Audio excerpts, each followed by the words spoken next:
독특한 색채를 가진 판타지 전문 감독 팀 버튼이 만든 엑스맨, 아니 미스 페레그린과 이상한 아이들의 집 리뷰입니다.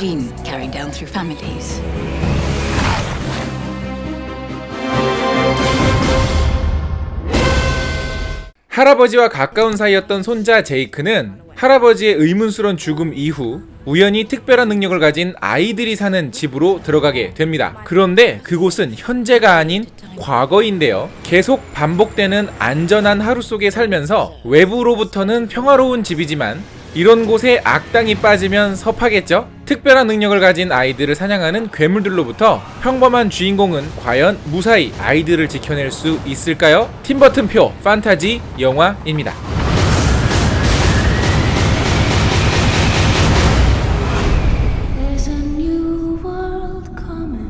팀버튼의 엑스맨이라는 얘기를 했는데 개인적으로는 엑스맨보다 조금 더 만족스러운 영화였어요. 시대라든가 설정도 비슷하고 심지어 타임 패러독스까지 있습니다. 2차 대전이라는 배경 설정과 아이들, 특별한 능력을 가진 아이들이 저택에 모여 산다. 사실은 엑스맨의 기초 설정하고 거의 유사한 거니까. 하지만 이 영화에는 귀여운 아이들이 나온다는 게 조금 다른 점이겠죠. 그러면 귀여운 아이들이 나오니까 저희 아이들하고 같이 이 영화를 봐도 될까요? 아니요. 절대 같이 보시라고 말씀드릴 수가 없어요. 왜냐면 이 영화는 귀엽긴 한데 괴기합니다. 심지어 약간 잔인하기도 해요. 아유 귀엽다.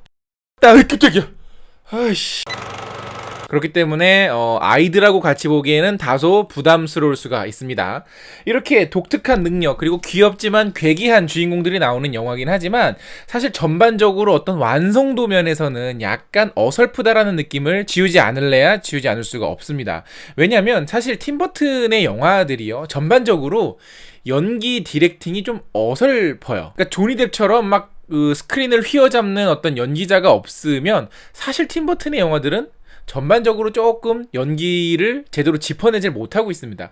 특히 이 영화에는 아이들이 주인공으로 나와서 사실 가뜩이나 어떤 연기의 톤도 조금 어설픈데 그거를 디렉팅을 제대로 못하고 있기 때문에 아이들의 어떤 어설픈 연기가 눈에 거슬리기도 하고요. 어떤 액션의 합도 어설프고 특수효과 같은 경우도 완성도 면에서는 조금 아쉬움이 많이 남습니다. 그러니까 쉽게 말해서 영화가 아직도 80년대 영화 같은 어설픈 느낌이 남아있어요. 그런데 저는 그 느낌이 나쁘지 않았습니다. 비록 세련되지 못하고 이야기 자체도 판타지이기 때문에 어떤 스토리의 개연성이 중간중간 구멍도 있고요. 타임 패러독스라서 과거와 현재를 왔다 갔다 하지만 딱딱 합이 맞는 어떤 타임 패러독스가 아니라 굉장히 구멍이 커요.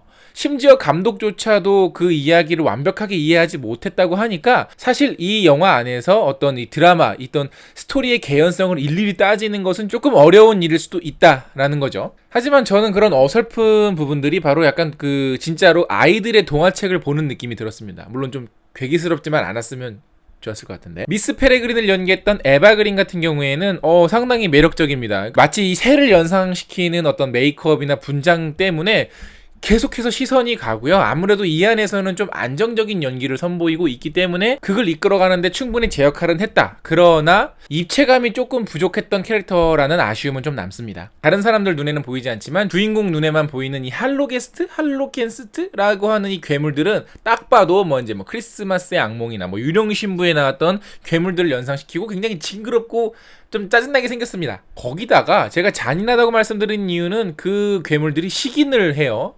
그래서 그게 꼭 어떤 이런 동화 같은 판타지에 어울리는 설정이었나 의문이 좀 드는 거죠. 그런데도 하지만 그렇기 때문에 오히려 보다가 맞아 이거 팀버튼 영화였지? 끄덕끄덕하게 만드는 그런 전형적인 팀버튼표 영화입니다.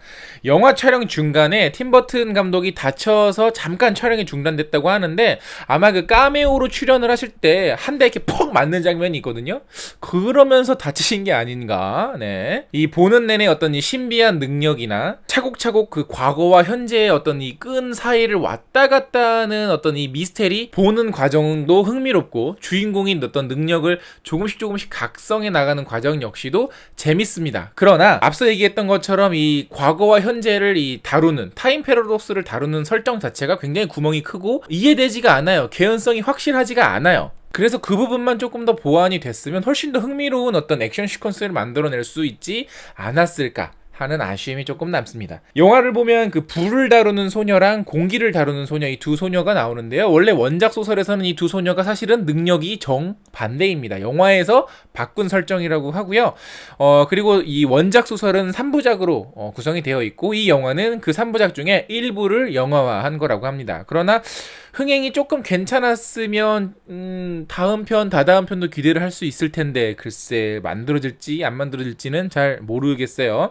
그리고 이 영화는 아쉽게도 그 팀 버튼의 짝꿍과도 같은 음악 감독인 데니 엘프만이 이번에는 아쉽게도 음악을 맡질 못했습니다. 왜냐면 거울나라 앨리스랑 스케줄이 겹치는 바람에 그쪽 음악을 맡으시느라고 이번에는 맡지 못하셨어요. 그래서 그런지 몰라도 귀에 쏙쏙 박히는 음악이 없었다 라는 점에서는 조금 마찬가지로 아쉬움이 좀 남습니다. 그러나 이제 좀 제가 흥미로웠던 부분들은 사실 CG 같은 경우에는 오히려 좀 어설펐지만 몇몇 약간 그 옛날 아날로그 방식으로 특수 촬영한 부분들이 눈에 보이더라고요. 물속에서 두 주인공이 어떤 헤엄치는 장면이라든가 물을 어떤 공기로 이렇게 빼내면서 배 안에서 물이 빠지는 장면 같은 경우에도 사실 자세히 보면 CG가 아닌 어떤 특수 촬영들이 살짝 들어가 있어요. 그래서 나중에 메이킹 필름이 나오면 아마 좀 흥미롭게 이렇게 찍었구나 라고 알 수 있는 장면들이 있어서 그 부분은 좀 반가웠습니다.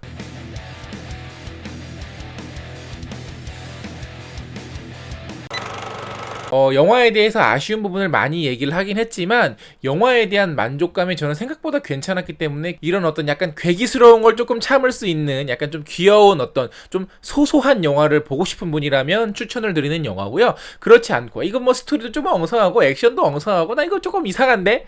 이거 잔인해서 이거 좀 톤이 안 맞는 것 같은데? 라고 거부감이 드시는 분들은 굳이 안 보셔도 됩니다. 그러니까 모두에게 추천드릴 수 있는 영화는 아니지만 저는 생각보다 괜찮았어요. 그리고 관객분들도 생각보다 많이 오셔서 관람을 하셨기 때문에 하지만 나가면서 이렇게 들어보면은 뭐 그 중에 한 절반은 재밌게 보셨고 그 중에 절반은 또 재미없게 보셨더라고요. 그러니까 호불호를 탈 수 있는 영화니까 잘 선택하셔서 보시면 될 것 같습니다. 자, 영화 보신 분들 계시면 영화에 대한 의견 댓글로 많이 달아주시고요. 영상 재밌으면 좋아요 누르는 거 잊지 마시고 구독 버튼 아직 안 누르신 분 구독 버튼 아직 안 누르신 분들 구독 버튼 콕콕 눌러주세요. 그러면 전 다음에 더 재밌는 영화 리뷰로 찾아뵙겠습니다. 그럼 전 다음에 만나요.